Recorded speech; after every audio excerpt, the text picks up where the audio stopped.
But the truth is that, I mean, dirty money is all over, right into politics. And as law enforcers, we shall only do the best we can to make sure that we follow the money. Did you listen to the Hot Breakfast this morning? Here's what you missed. Irene Muthee joins us from Investigations and Enforcement Unit at the KRA, and Bruno Shosio, spokesman, National Police Service, live in the studios. Welcome to Hot 96. Thank you, Jeff and Nick. Hi. Thank you for hosting us. Hi. Thank you. Bruno, karibu sana. Thank you, guys. I mean, I'm happy to be here. Okay, look, before we get to corruption, you've heard the story about Mchele out there, Bruno. My goodness, this Mchele madness has really, has hit the headlines lately. Yeah, it's a very bad thing, I mean, that's happening around. It's been there for some time, but just now, like, it's blown out. Us as NPAs, we're doing all we can. We have our teams out there, especially from our tactical teams on the ground. Like within Nairobi and other urban areas, they have been aware about this thing based on the intelligence. They have been working around it. And we have the names of all the cartels and the persons involved. So it's something sad, I mean, victimizing Kenyans who are very innocent, having their happy times, but we, on top of it, based on intelligence and the collaboration with other agencies, we shall round it up. Because I saw, like in the news, that even some policemen lose their guns to these stupefying gangs, and then, crimes are committed using the said weapons. Yeah, the sad thing is that, I mean, you're out there just doing your stuff, but the people are preying on you, and you can't really know what's happening. Yes. You're out there having a good time. It might be a cop, it might be anybody, it might be you. And there are people there, maybe smart ladies, who'll spike a drink, or whatever they'll do, and you find you're a victim. So it's something a bit hard for you, maybe, to say that you can put preventive measures. But for us as law enforcement, it's just now for us to zero in on the cartels and deal them through the law enforcement option. Are there any convictions of such perpetrators of such crimes? Right now, I don't have the statistics at hand, but I know there are some cases that are before court. Others are under active investigations. Others are being profiled. Like right now, most of the cases are under profilement, and we shall be there.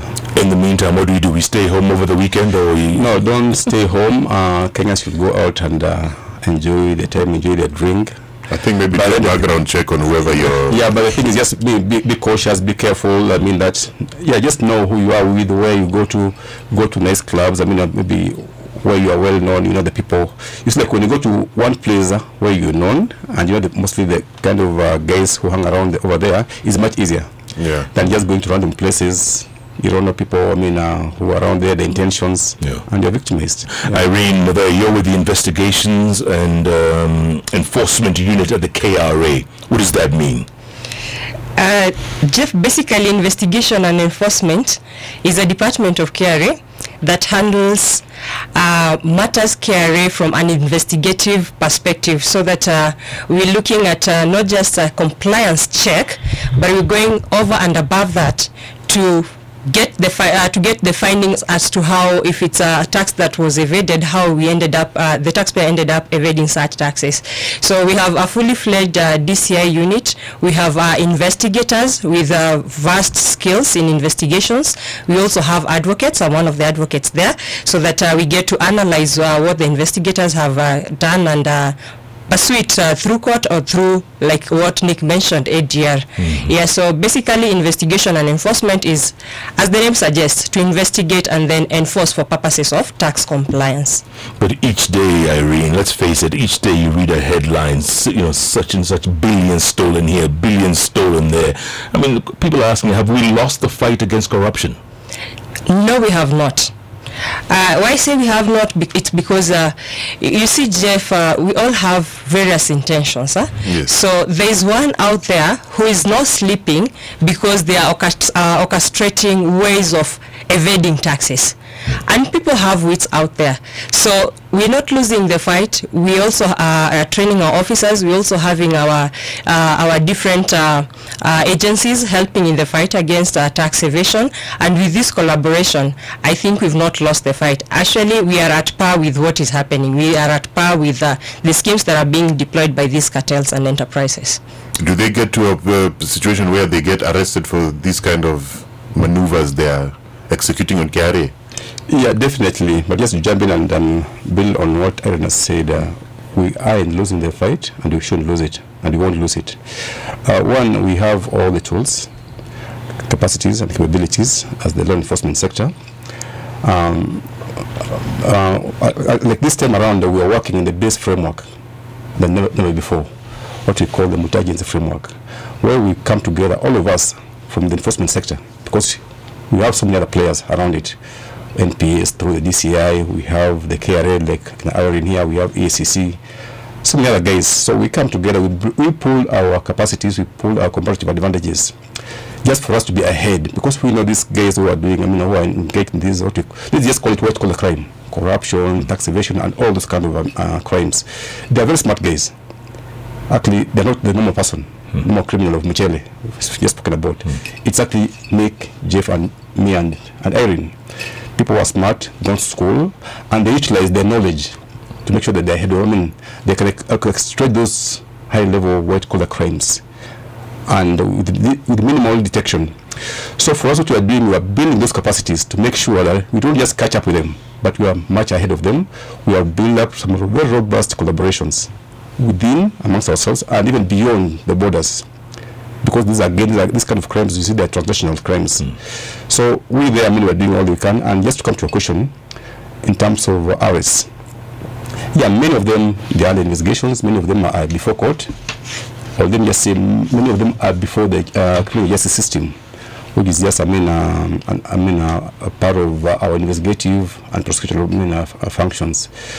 So, and many more, we're pursuing them, especially like with tax evasions, and we shall be there, just following all these criminals. Bruno, it must be very frustrating sometimes when you see someone being arrested for allegedly stealing billions, and then they get a bail, cash bail of like 100,000, and they walk right out of court. Yeah, it must be frustrating. Yeah, very frustrating. But that's the price you have to pay, because we are a country of a rule of law, and we have laws. When it comes to laws, we have what we call the substantive law that us, as the law enforcers, are trying to pursue. Yeah, napping the bad guys, hurling them before the system. But then within that system again, we have what we call the due process. These are guys who have the rights, and that's part of our constitutional dispensation. So in the price you have to pay is a balance. Us shall do our part as the law enforcers, but it's frustrating, I agree with you. It is so frustrating because for you to arrest somebody, yeah, not just arrest, investigate, arrest and take to court. You don't just go around and pick people from the street and take them to court, especially on this kind of offenders. You must have done proper due diligence, proper investigations. So what I mean, there's an element of an offense committed, but then they go there, you see, the law says they can be given their bond, the bond they are given, and then they'll have the best lawyers, because somebody has sold in $1 billion shillings, so they'll have the best lawyers, they'll take around circles.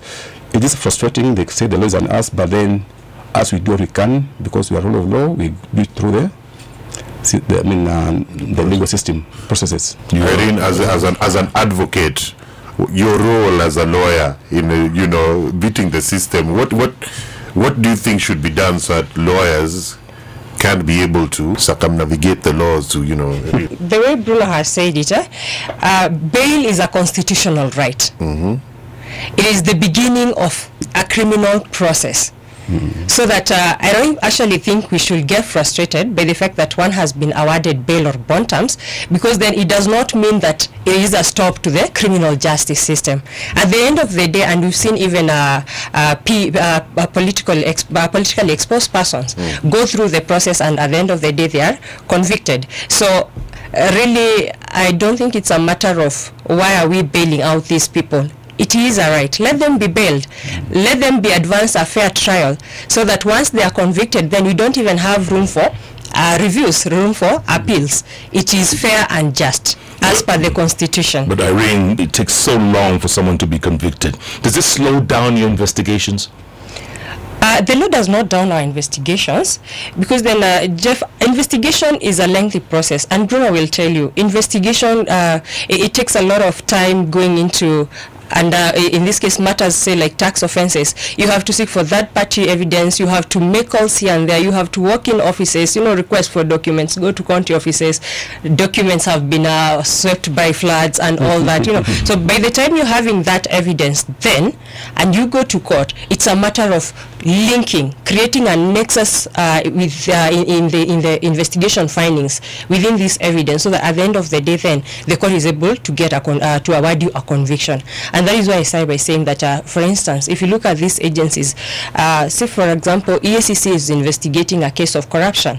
They've gathered all their evidence, but then there is a pointer that there is a tax offense being perpetrated by this guy who's under investigation. Then it is forwarded to us. What do? We realize that in the process of investigating a tax evasion, perhaps there are proceeds of crimes that have been generated by this person. We pass it over, escalate it to asset recovery. What do? They go to court, freeze the accounts of this person, place cautions and caveats against the assets of this person. So by mere fact that someone has been bailed doesn't mean that our investigations are being watered down. It's just the start to a process, to a fair process. Yes, some people have argued that it's not the role of the police or DCI to investigate corruption and economic crimes, Irene. It's not the role of the DCI. Okay, we've had that ruling. Actually, it was attracted sometimes late last year, but Jeff, we've also appealed that ruling on the basis of DCI is an investigative agency, KRA is an investigative agency, EACC is an investigative agency.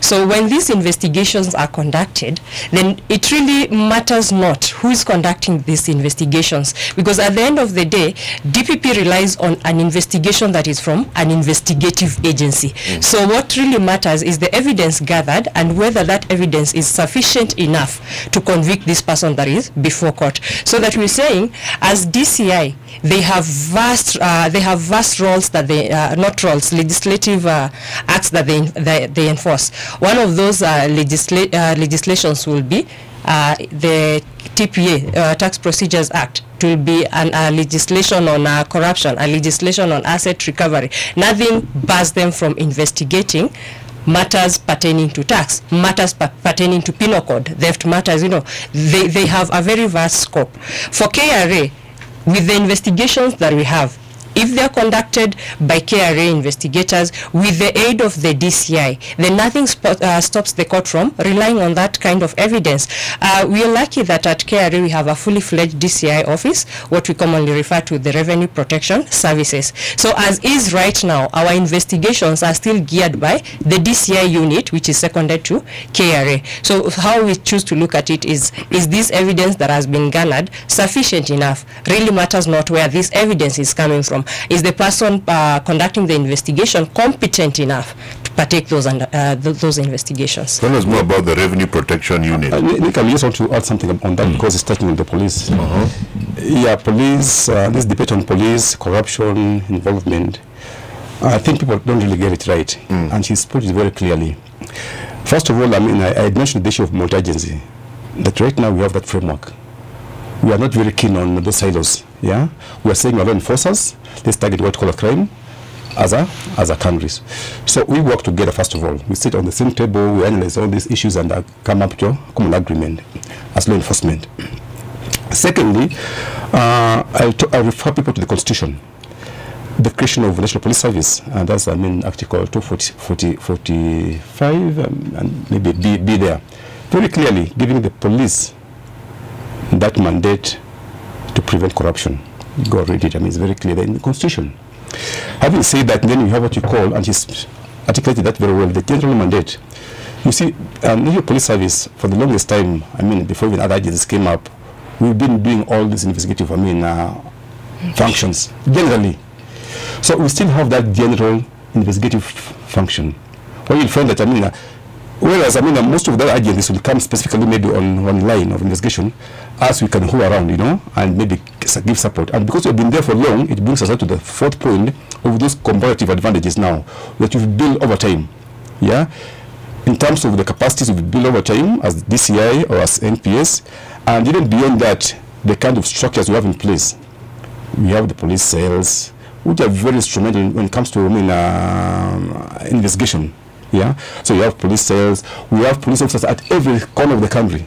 Suppose somebody is already attacked some remote border control town where there's no KRA. Is that corporation who should be able to handle that? So we are well spread around the country. We have that general mandate. We work in a multi-agencies framework, and the Constitution again gives us that mandate, specifically to deal with issues of corruption. But we have our lead agency in all these issues like corruption. We have the EACC, who are the lead. We come and support them through the multi-agency. Tax issues, we have the KRA, which leads us, but then we come and support them in terms of multi-agency and all other areas. Yeah, but Bruno, how do you explain this? I think it was last week when Interior Cabinet Secretary Dr. Fred Matiang'i raised concern over the mushrooming of persons facing economic crime charges running for government or parliament and county assemblies. These include money launderers, wash players, drug dealers, and others, because they have access to money. How do you explain that? I mean, he said maybe up to 40%. Yeah, I mean, I had the CS say that, and I mean, it was spot on for people like us who sit in those, I mean, in investigative rooms, and most of our clients are the same people we see. I mean, are going to IBC for clearance, to run for office. Most of our clients, yeah, we can't mention names. I mean, yeah, that's the reality, and it's a very sad thing. But then again, as we said initially, I mean, we are a rule of law country. That's the right of people. So. But the truth is that, I mean, dirty money is all over, right into politics, and as law enforcers, we shall only do the best we can to make sure that we follow the money. Yeah, the dirty money. Follow the money. Irene, you know, the last couple of days we've been talking about alternative dispute resolution, and you've just mentioned revenue protection unit.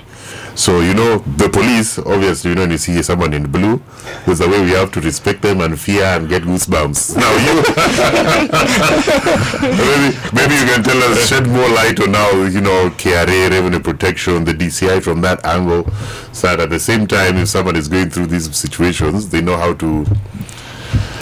not to water down on ADR, alternative dispute resolution, but Nick, if you look at our population, the taxpayers that we have, they are billions, right? Yeah. So that the fraction that we take to court and where the revenue protection services come in and ultimately prosecution of taxpayers is on a small portion that is at 0 point something, not even 1% of the entire population of taxpayers. So these are the won't pay and can't pay taxpayers, right? And these are the focus of the investigations, right? So that if you look at our system, our tax system, it's one of a self-assessment regime, right? So that you have all the documentation, you know what income you're generating, and therefore it is expected that you owe KRA an obligation of remitting taxes and even filing returns that are accurate, right? So you find that there is a taxpayer out there who has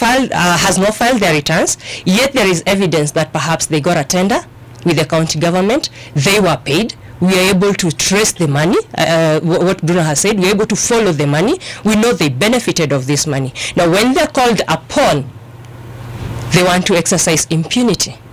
The ones you're calling, they won't pay and can't pay. So that is the focus of RPS. They want to understand through investigations, how did this person end up evading taxes, so that we're also able to deter them and we are able to ultimately even disrupt if it's a scheme. Yes, so that is the focus of RPS. They'll go out there, they'll get all the evidence using their very vast powers, because DCI, Nick, when you're summoned to DCI offices, if you're told to come at 8, trust you me, Kiamburo, and that's the collaboration that we're enjoying with the DCI agency. Yeah? So they'll go there, they'll fetch all the evidence, because then there's a person who does not want to pay taxes. This is not a person who's coming to the table, and I've been listening to you from Monday. This is not a person who's coming to the table to say, hey, yes, I know that I erred here, and that I'm here so that you help me find a solution, perhaps even enter into a payment plan with you guys so that I can pay this money over time. This is a person who's saying, I'm not paying. Yeah, yet you're able to see that you benefited. Yeah, so for Wanjiko's sake and for the sake of the country, because when you owe taxes to the government, that's a government debt. Yeah, you must pay. Bruno, how does the National Police Service intend to deal with politicians who have engaged in corrupt practices or have pending corruption charges in court? Yeah, I won't say that we have a plan or I mean, let me say that we're not targeting politicians who are running for office, and maybe they have maybe some cases. What I can say as NPS is that we are pursuing all criminals. Yeah, we are pursuing all criminals through due process, and then we hand over the baton to the DPP to this prosecution. And when it comes to issues to do with running for office, political office, that's again left to other competent authorities like IEBC. So as we don't say that, because we're having a beef with you in terms of investigation, and you have an inspiration for political office, then these are planned as NPS. No. But Bruno, these same criminals could end up being our leaders. You know that. Yeah, that's whether it's MCA, whether it's MP, they could end up being our leaders. And they're in charge of legislation. Yeah, it's true, Jeff. But the problem is, I'm sure you know about the system theory. You see, we are a system as a country, but then we have parts. So every party can just do as much for your quota, So for us, we are very alive to our responsibilities, to our mandate, is just to investigate, apportion blame, and pass over to another competent authority, the DPP, who should be able to prosecute effectively, and then the court should be able to give judgment. And then once that's done, because we are all over the country, other agencies, again, IEBC, in terms of politics now, and others should be able to come in, and maybe EACC, they can play a role there.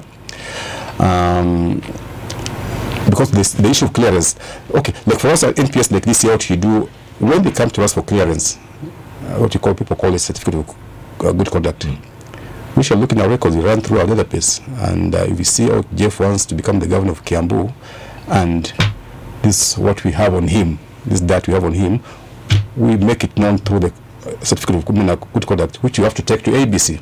So then IBC will know what to do with it. Do we have a framework that's being put in place to enable these cases become less and less? Because remember, like, there's a time when that people use that for tender. I don't know what the system is called, and people are supplying air and all of that. Do we have like IFMIS? Yeah, IFMIS. So do we have like a system where with time, maybe in the next 5 to 10 years, you will not be able to plunder public resources? Even if you manage to get it out of the system somehow, eventually it will come back to it. So like the days of a thief are numbered sort of situation.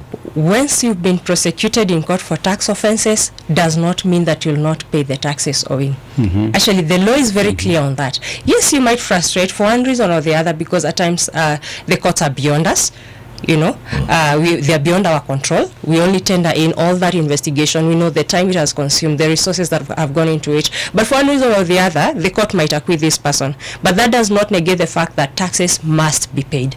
So you'll still be served with the demands, assessments will be raised against you, and it will be expected that you will honor those taxes. It's like liwe liwalo, ushuru lazima ilipwe. Tunalipa tujitegemea. Bruno, what would you say is the weakest link in our fight against corruption? What is it? What's the weakest link? Most crimes, they are ahead of the system. Ahead of the agencies, in terms of like if somebody had to steal through like cryptocurrency. The reality is that we are not yet there. So again, these are some of the weak areas that you have to work on, build our capacities at law enforcement, so that we can be ahead of these fellas. We invest in ICT, and then we invest again as a country in awareness of telling our people that these are the indicators of somebody is corrupt, and this is how you should deal with him. Like one of the effective measures, to me, is just shaming. Yeah, naming and shaming. Not by law enforcement, but by the people themselves. They can come outside your gate, say you are a thief. They're shouting and they pick it outside your gate. This kind of they'll be very effective in the long run. So there are so many other measures we can come up with, some more basic interventions, but then let's start with these baseline issues that the people should be empowered with the knowledge that this crime is, is insidious. It affects them as the people. It affects the economy, the quality of life, development that is due to them. So once they get that kind of awareness, they will know how to react or to respond to those kind of situations. Yeah, we are very vocal on social media, aren't we? Yeah, ground different. Yeah. And also there's always stories out there that blow up of corruption within the police force. How is it handled? Yeah, great question. I knew you wouldn't let me go without that. You've seen in my eyes, Yeah, it's one of the ISOs when it comes to corruption, one of the ISOs, and just basically because of that kind of trust. A police officer should be somebody of honor. You see, somebody who's been entrusted by the public over their resources. When you go to sleep, you want to make sure that somebody is there watching over, like a guardian angel. So when it's the same person now doing the contrary, it's really. So yes, we have those instances, but I'll tell you they're not systemic, and for us we condemn them. These are what I actually like calling. We like calling bad apples. A few of them. People who actually they forget their calling. They forget. Their mission, and it's to serve and to protect. So these are areas that we are really concerned about as the NPS, and I know the Inspector General of Police is really on the forefront of that. We have our internal mechanisms of dealing with it through internal discipline mechanisms. We have our internal affairs unit that follows up on the issues. We have again the oversight, and then of course we have the EACC and other partners who we work very closely with. So yes, I'm agreeing that we have that kind of a problem, but it's not systemic. It's not condemnable within the system, and we fight it whenever it shows up its ugly head.